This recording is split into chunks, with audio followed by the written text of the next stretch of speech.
Hello and welcome. I'm Cheryl Butterfield, the State 4-H Agent for Volunteer and Leadership Development.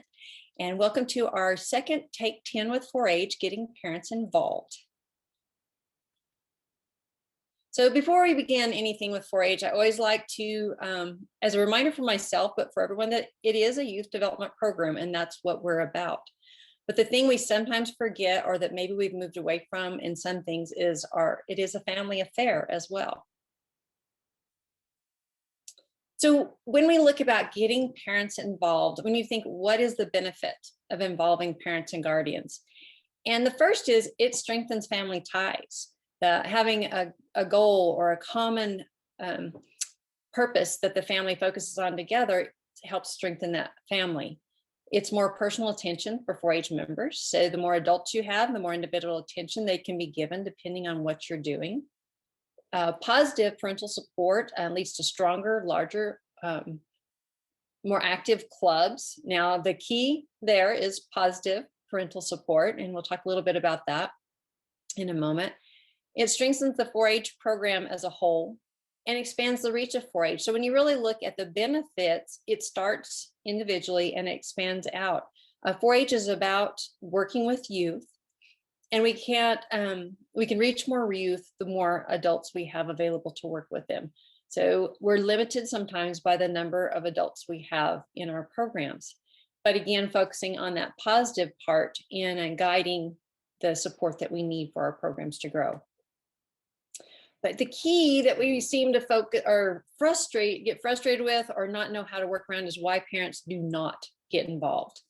And so if you look at this, you have to think first on think about the first one here. Volunteering is beyond parents' comfort zone. And if you haven't been involved in 4-H before, or you're not familiar with it, didn't grow up in it, 4-H can be very foreign in many of the words we use and how it's structured, and just things that everybody else seems to know. Well, they may know them because they grew up in it. And if you're new to it, there's a baseline of information that people need to understand so they can feel comfortable. This is one we may not always think about, but parents may have a fear of disappointing other parents. And that can stem back to that comfort zone, or even their own kids just not knowing what to do. No one likes to show up to help and feel silly that they didn't know what their role might be. So part of that can be headed off with information and an understanding and communication, that great word, communication. The other is determining what it is that they might not feel comfortable doing and put them in at a task that they're very comfortable with or maybe have expertise at. Parent groups can be perceived as private or VIP groups. Now, we think this is a perception, may not be the reality, but often, and for most of us, our perceptions are based on our experiences and can be based in reality. So to head that off, we need to see how do people feel when they come in? Do they feel welcome? Do they walk in and all the parents are in a group talking and they're not sure how to approach if they're brand new? So it's something to really be aware of. It's the belonging piece we talk about with kids. It also relates to our adults as well.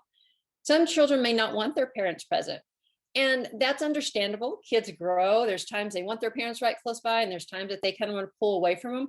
But that doesn't mean the parents can't be a part of helping. It just maybe we want to shift where they help at that time. I have 2 children of my own and very different in what they wanted. And one actually said, do you guys have to go to everything I have? And it wasn't because we just wanted to be there all the time. It's just that our nature was to volunteer. We were happy to help out. And if I wasn't, then my husband was. So he was like, I really need to get away from y'all some. And it made us laugh, but it made us rethink, how can we help maybe in different areas? And not every parent understands how much work it takes to get an event put on. And if you think about it, especially if you're new to something, you may go to a program and you watch the finished product or the finished awards or whatever. And there's so many pieces moving in the background that most of us never see until you're in the back. And then you're like, wow, this takes a lot of work. But if you don't understand that and you don't know that, you don't realize how much help is needed. And that understanding can help people want to be a part of that and keep it going. So why do parents get involved? A lot of times they just like to be with their kids, like to be a part of what their kids are doing. They want to be involved in something, and that natural place is to be involved where their kids are. So those are kind of the easy ones. And something we may not think about is, what is a personal motivation? There was some research done in 2013, and it pinpointed 3 areas of why people are motivated to get involved. And the first is power. They like to be in control. They like to organize and be in that position. Some are achievement, and that's your goal setters. They want to accomplish a goal. Maybe they're problem solvers, but that fits in that achievement. It's accomplishing something. And then there's affiliation. It's that human connection, building those relationships. So those are kind of 3 general categories we can look at when we're asking people to be involved. And then the big one, no one else will do it. Now, to take a step back and look at, and you probably have heard this, when it comes to volunteers and groups, like 10% do 90% of the work. And it's not just 4-H, but every volunteer organization has a core group that are their worker bees. But what we found also is those worker bees are worker bees in whatever they're involved in. So if your parent is very active in 4-H, they're probably very active in the PTA or with whatever other groups their kids are involved in, and maybe their church or other affiliations they have. So that's their natural instinct, is to be a doer, which is wonderful, except they get burnout. And that burnout then affects everything they're involved in. But sometimes they step up only because no one else will do it. So it's reassessing those jobs and those leaders and parents and saying, okay, you're my doer, but let's find someone else to do this, because I know you have a lot on your plate, and working with that as well. So to back up just a little bit, as I stuck my next little slide up here, is I took information that was sent in by agents and volunteers and some personal experience and kind of categorized it to kind of simplify, how do we get parents involved? And it was amazing of how simple and how many things were repeated by the different areas that I got it from. But the first one that came up was to identify tasks. What exactly is it that you want someone to do? And this is an area that, I will be honest, I have a hard time with, because I keep so much of it up in my brain, and you get into something and you're rolling and you can see how everything needs to be done, but it's conveying that to someone else to do for you, that you sometimes go, yeah, that just takes so much more time. And maybe you're like, well, now I didn't give time to do that, or I have to put it in a way that they can understand it, or I have to hand it off and just be happy with however it's done. So you have to identify that task and how you're going to hand it off and what you're okay with. But you got to know what you're asking people to do, because it's really easy to do a blanket, hey, you need to come help us. Well, what do you want me to do? Well, have something to answer there. To inform them, telling people what you're needing is important. You got to identify what you need, but now you got to tell them about it. One example I got that I thought was really a cool idea was from a county. They have an event. They have a board that they put up tasks on sticky notes, and then they inform everybody that, hey, we need these jobs done, these tasks done.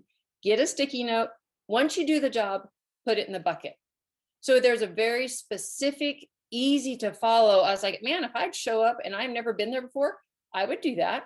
I could pick one out there. Now the task has to make sure on that sticky note, has to make sure they know exactly what it is you need done, or who to ask. That's the other piece, who to ask if they don't. But there's the identifying the task, and they're informing them what they need done in the process. But the big piece is that it came through on everybody I talked to and heard back from, is the invite. And how many of us like to be invited personally to help with something, or we don't necessarily step up. We stand back and go, yeah, they need help. And then when they invite, you're like, absolutely, I'm happy to help. But there's something about that personal invite that gets us motivated to do something. But if I have a personal invite, I want you to identify the task that you want me to do. And then who do I need to ask if I have questions? But how is it important? And this is going back to that finished program or awards, whatever that everybody sees, and those cogs and all those pieces and parts that are moving in the background. is understanding how are those little things important, because you give me a task and I'm sometimes like, oh wow, that looks menial, and they just wanted me to give me something to do just so they could say they had me do something. But understanding, why is that important? If I don't do this, then that means either someone else has to do it that has 4 other jobs that they don't have time to do, or it adds into the whole in this way and it makes it understandable. And it may not be that big of a task, it may be very simple, but it's still important, or I wouldn't be asking somebody to do it. So this is just a quick outline. The bigger piece of today is that I want to hear any ideas y'all have on how to involve parents.